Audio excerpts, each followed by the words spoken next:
बिस्मिल्लाहिर्रहमानिर्रहीम अस्सलाम वालेकुम। जिन खवातीन को भी 8171 पोर्टल पे ये शो हो रहा है, अब इसका मतलब क्या है, उनको अगली किस्त मिलेगी या नहीं, उनका क्या दोबारा सर्वे उनको कराना पड़ेगा, पूरी तफसील से बात करेंगे। जिन भी खवातीन को 8171 पुरानी बेनिफिशरी को पोर्टल पे अगर ये वाला शो हो रहा है तो इस वीडियो को लाजमी शुरू से लेकर एंड तक देखना।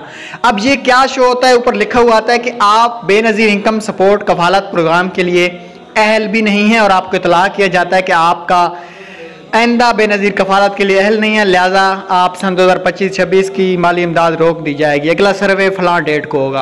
अब जिन खवातीन को भी ये स्टेटस देखने को मिल रहा है, इसका मतलब ये है कि उन खवातीन ने अपना डायनामिक सर्वे करवाया है, उसके बाद उनका जो PMT स्कोर है वो बढ़ चुका है। आप लोगों को समझ आ रही है कि अगर पुरानी बेनिफिशरी को ये स्टेटस देखने को मिल रहा है तो उनका स्कोर बढ़ गया है और कोई वजह नहीं हो सकती, ठीक है। अब ये स्कोर कैसे काम होगा, अब ये फैसला अब हुकूमत ने करना है कि उनको अगली किस्त मिलेगी या नहीं। फिलहाल इस वक्त 50% चांस हैं कि उनको अगली किस्त मिल भी सकती है और नहीं भी मिल सकती, क्योंकि अगर हुकूमत ने इनको नैल करना होता तो इनकी जो किस्त है इनको पोर्टल पे ही नैल कर देते।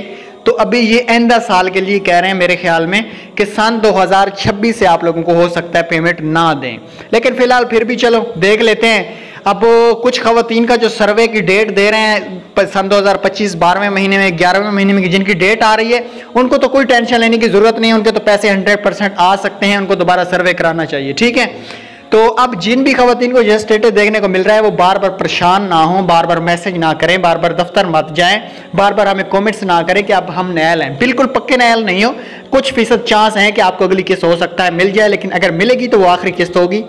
और जिनका PMT बढ़ गया है, हमारी अगली वीडियो का इंतजार करें, हम आपको बताएंगे कि इसका क्या हाल है। Thanks for watching.